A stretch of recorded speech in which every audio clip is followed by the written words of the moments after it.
So now we just have our last few steps, and that's just to create the wind and make sure everything looks like we wanted to do before the render. So in order to create the wind, we're going to do it much like we would create any other object. I'm going to hit Shift A for add, and then under force field, I'm going to select wind. So wind is the second option. And that's going to spawn right where you were at, right at the center where the 3D cursor is. Now I'm going to move this. I'm going to hit G for grab, and then X to move it along the X.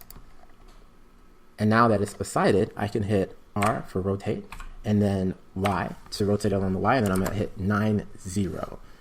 And for me, because of the way I moved it, that faces it towards the right way. But if you did yours and it faced the opposite way, you can just hit 9, 0, and then negative, and then it'll flip it the other way. But for right now, this is looking good. Now with it selected, and you can see it here in the object tree, but not with it selected, we can go to the force field tab here, and that's right here. So under the physics properties, we can see that we already have the wind. We already have it selected as wind because that's how we created it. And this is really easy. Blender's force fields are pretty easy to get started. Now, if you want to do something really complicated, usually it's still pretty easy, but we don't have a lot of things that we need to, a lot of parameters we need to change. So really, the only thing we need to change is the strength. So in order to see what everything looks like now, you can hit spacebar or you can hit this play button here at the bottom. But if you look at it, it lays our grass completely down, which is just way too much. I'm also going to decrease the total number of frames. So I'm going to decrease that to 50. And now we're only going to look at the first 50 frames. So you can see that it completely lays my grass down because of this, because of how much wind we have. So I'm going to take my strength and I'm going to decrease it quite a bit. I'm going to take the strength down to 0.05. Now, if I hit that play, you can see that the grass doesn't move as much. So this is more realistic. But what's actually not so realistic is that once the grass moves, it stays completely still. So if I increase this, just so you can see, and then I look at later frames, the grass looks like it's in stone. It looks like there is no wind. And that's because Blender essentially is a simulation program, right? Right now, I told it to put wind, and I told it to put the exact amount of wind throughout time and not change it. And that's just not accurate to the way that wind actually works. So I'm gonna change this back to 50 because we only care about the first 50 frames at the moment.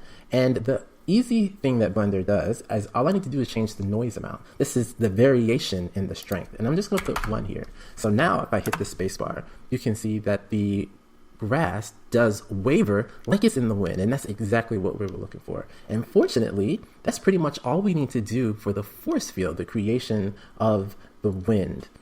Now, as this looks right now, I'm just going to check and make sure that when we render it, we get a good angle, because now the grass has actually changed from where it was. So I hit 0 to get into render view, and then I'm going to hit spacebar to stop it from cycling through the animation. Then I'm going to hit F12, and we see that this is maybe not the best angle because our grass looks really dark. And that just has to do with the way the grass is laying and how our light is interacting with it. So we're going to try to find a better vantage point. So in order to do that, I'm going to switch to the render view, which up here on the right side, I'm going to switch to render view. I'm also going to change the number of children like we did before. So I'm going to select grass main, and under the particles panel, I'm going to go to children, and under children, I'm going to go ahead and increase that to 1,000. So now I have a better idea of what everything looks like. So I'm going to open up this side panel here by hitting this arrow. You could also have done it by hitting N.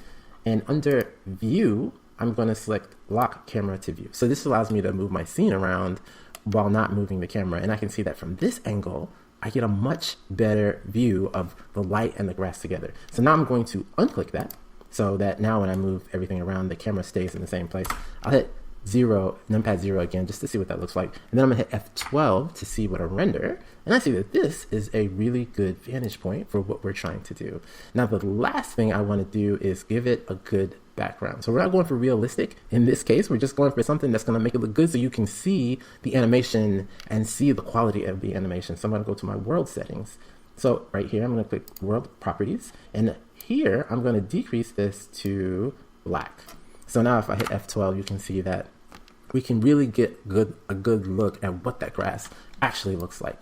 So now I'm all set to do my animation. All I need to do is make sure everything is set up. So in order to set up the actual animation, I need to set up the output. So underneath the output tab here, and Blender calls this output properties, I'm going to change the folder that it's going to go to. So I'm just going to leave mine where it is, but probably you'll want to put this at something that makes sense to you. I'm going to change the file format to FFmpeg, and then under encoding, I'm going to change this to MP4. So this is going to make an MP4, which is a file format video that pretty much anything can play, including if you're trying to put this on YouTube or Instagram or anything like that. The video codec is H.264, and other than that, you're pretty much ready to go. We have it set up at the default 1920 by 1080, and that's HD, and that'll be perfect. You don't need anything more than that unless you want something more than that. And right now, it's set up to be 50 frames. And just to give you, I just want to cover one thing before we set it to go ahead and start. Right now, you see this red portion down here. I'm going to turn this off so it's not flickering so much.